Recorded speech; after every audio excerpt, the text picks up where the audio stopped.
What is that one thing that you like most in this industry? ఎక్కువ happiness ఇచ్చే one aspect అంటే film people చూడడమా, సెట్కి వెళ్ళి మూవీ షూట్ చూడడమా, అంటే ఫిలిం పీపుల్ మీట్ అవ్వడమా? What is that one thing that makes you happy? Camera యార్, when you're sitting in front of camera it's like నేను చూసుకుని ఫస్ట్ టైం నేను యాక్ట్ చేసినప్పుడు నేను అది స్క్రీన్ మీద చూసుకున్నప్పుడు అంటే సినిమాల్లో టీవీలో మనం ఎవరినైనా చూసి మనల్ని మనం చూసుకుంటే నేను చేయగలనా, చాలాసార్లు మనం అద్దం ముందు నుంచొని we try to do all that కదా. నిజంగా మనం అది చేసి and people are liking it.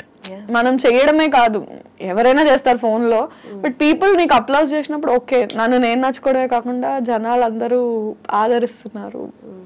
When you're a people pleaser, నీ టాలెంట్ తో నువ్వు పీపుల్ ని when you can impress them, that part is like. ఒకప్పుడు అప్రిసియేషన్ అనేది, జనాల చప్పట్లు అనేవి అమూల్యమైనవి, చాలా ప్రీషియస్గా చూసుకునే వాళ్ళు. ఇప్పుడు సోషల్ మీడియాలో నువ్వు సూపర్, నువ్వే నా బిగ్గెస్ట్ ఇన్స్పిరేషన్ అని చెప్పి నేను నీకు బిగ్గెస్ట్ ఫ్యాన్ అని చెప్తారు. అదే సేమ్ అకౌంట్లో సేమ్ పర్సన్ సేమ్ కామెంట్ ఉంటుంది. అంటే ఎక్కడో ఇదంతా డైల్యూట్ అయిపోయింది, అప్రిసియేషన్ కూడా దీన్ని రియల్ గా మనం ఆస్వాదించలేము అన్న సిచ్యువేషన్ అనిపించిందా? అంటే కమెంట్స్ అని కాదు, I don't mean appreciation in the form of comments అని కాదు. ఇప్పుడు ఫర్ ఎగ్జాంపుల్ నా సిరీస్ కి అప్రిసియేషన్ అంటే వ్యూవర్షిప్. ఇప్పుడు 2 million మంది చూస్తే 2000 మందే కమెంట్ చేస్తారు, విచ్ ఇస్ 1%. సో ఎన్ని కమెంట్స్ వస్తున్నాయి, ఎన్ని పొగడ్తలు వస్తున్నాయి? 2000 మంది పొగుడుతున్నారు, 2 లక్షలు 20 లక్షల మంది చూస్తున్నారు. సో రేషియో ఆఫ్ కమెంట్స్ వచ్చి, కానీ వ్యూవర్షిప్ అంటే నువ్వు ఎక్కడికి వెళ్ళినా నిన్ను గుర్తుపట్టి మీరు పెళ్లివారు మండి చేశారు కదా, దట్ ఈస్ అప్రిసియేషన్ ఓన్లీ. అంటే మీరు బాగా చేస్తారు, కిందన అక్క నువ్వు బాగా చేస్తావన్న ఒక కమెంట్ పెద్ద డిఫరెన్స్ మేక్ చేయకపోవచ్చు. 20 లక్షల మంది చూస్తున్నారు, నువ్వు పెట్టిన వెంటనే ఇంతమంది నచ్చుకుంటున్నారు. సో నీ సోషల్ మీడియాలో కింద 20 కమెంట్లు రావచ్చు, నీకు ఫాలోవర్స్ నేను ఇష్టపడకపోతే నేను ఫాలో అవ్వరు కదా. లైక్ చేయడం, కమెంట్ చేయడం కాదు, అంటే నిన్ను అడార్ చేస్తున్నారు కాబట్టి they following your work, they following you personally. బయట నిన్ను చూసినా సరే నువ్వు ఇక్కడ సెకండ్ దగ్గర ఇచ్చిన ఈ ఎక్స్ప్రెషన్ బాగుంది అంటే ఎందుకంత చేస్తున్నారు అంటే because they liking it, that is appreciation only. Virajitha, ఒక 5 years ముందు యూట్యూబర్గా అప్పుడే ఇనిషియల్గా స్టార్ట్ చేసి ఈ 5 yearsలో కొంచెం సక్సెస్ గెయిన్ అయ్యి ఈ మధ్య కాలంలో కొంతమంది YouTubers as well as influencers అని కూడా చెప్పొచ్చు, కెరీర్ చాలా స్పాయిల్ చేసుకుంటున్నారు. ఇది చూసిన పెద్దవాళ్ళు కానీ బయట కొంచెం పలుకుబడి ఉన్న వాళ్ళు లేకపోతే జీవితంలో సెటిల్ అయిన వాళ్ళు ఏమన్నారంటే, వీళ్ళకి ఏజ్ మెచ్యూరిటీ రాకముందే సక్సెస్ చూసేశారు, డబ్బులు చూసేశారు, అది ఏం చేయాలో తెలియక విపరీత ధోరణిలోకి వెళ్ళిపోయి ఇలా కెరీర్ లైఫ్ కూడా స్పాయిల్ చేసుకుంటున్నారు అంటున్నారు.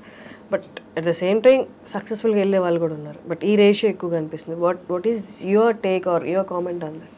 అంటే that's a very individualistic thing. అంటే we can't pass a comment on that because మారుతారు కదా. అంటే 10 years బ్యాక్ ఇండస్ట్రీ ఉన్నట్టు ఇప్పుడు ఇండస్ట్రీ లేదు, 20 years తర్వాత ఇలా ఉండదు. సో స్పాయిల్ చేసుకుంటున్నారు, పతనం అయిపోతున్నారా అన్నది అంటే దాని ఆఫ్టర్ ఎఫెక్ట్స్ ఎవరికి ఇమీడియట్గా దేని ఆఫ్టర్ ఎఫెక్ట్స్ తెలియవు.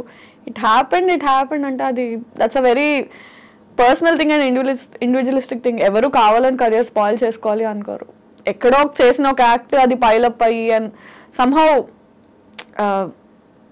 బర్స్ట్ అయిపోతుంది మీడియాకి వచ్చేసరికి. అది చిన్నది కూడా భూతద్దం అయిపోయి పోర్ట్రే అవుతుందో మరి that's intentional or unintentional coming out.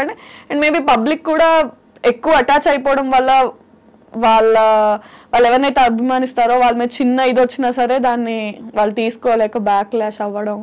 Again అంటే it's a very personal. But ఈ పబ్లిక్గా ఉన్నప్పుడు, పబ్లిక్గా వాళ్ళు విజిబుల్గా ఉన్నప్పుడు, వాళ్ళ వర్క్ విజిబుల్గా ఉన్నప్పుడు డూ యూ థింక్ అంటే వాళ్ళు ఎక్స్ట్రా కాన్షియస్గా ఉండాలి? దట్స్ వాట్ అంటే సీనియర్ యాక్టర్స్ కానీ ఈ ప్రొఫెషన్ ఎప్పటి నుంచో ఉన్న వాళ్ళు చేస్తున్నారు. అది వాళ్ళు ఇంకొక కొంచెం ఎక్స్ట్రా ఉండాలి కేర్ తీసుకుంటారు ఐడియల్లీ. బట్ అంటే ఇట్స్ బోత్ వేస్. అంటే the person has to be extra careful because there is too much attention on you.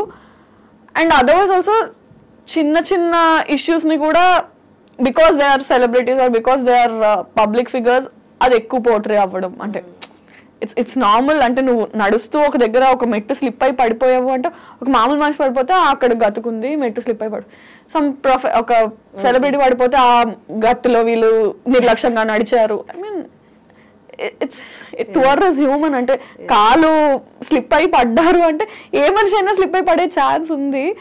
దాన్ని పబ్లిక్ ఫిగర్ కి వచ్చినప్పుడు ఎక్కువ పోర్ట్రే చేస్తారు. నార్మల్ పర్సన్ అనేసరికి ఇట్స్ ఓకే, ఇట్స్ ఫైన్ అన్నట్టు ట్రీట్ చేస్తారు. Yeah, they have to be extra conscious and I think the people and media also have to little chill down. I mean వాళ్ళు మనుషులే కదా. కానీ మర్చిపోతున్నారు తప్పుల్ని కూడా. అంత ఎంత స్పీడ్ గా పాపప్ అవుతున్నాయి అవన్నీ డైల్యూట్ అయిపోతుంది. సంహౌ పబ్లిక్ తో డైల్యూట్ అయిపోతుంది. కానీ వాళ్ళ పర్సనల్ లైఫ్స్ లో వాళ్ళ ఫ్యామిలీస్ మీద పడిన ట్రామా 4 రోజులే రచ్చ ఉండొచ్చు, బట్ ఆ 4 రోజులు ఫ్యామిలీ కానీ ఆ మనిషి కానీ పడిందంతా వీళ్ళు 4 రోజులు అయ్యాక మర్చిపోతారు. Today's news paper tomorrow's waste paper అన్నట్టు ఉంటారు. కానీ ఆ ఫ్యామిలీ అండ్ ఆ పర్సన్ గో త్రూ అయింది సమ్ ఇయర్స్ టుగెదర్, వాళ్ళు అది క్యారీ చేస్తారు. somehow we forgot to be kind అనిపిస్తుంది నాకు.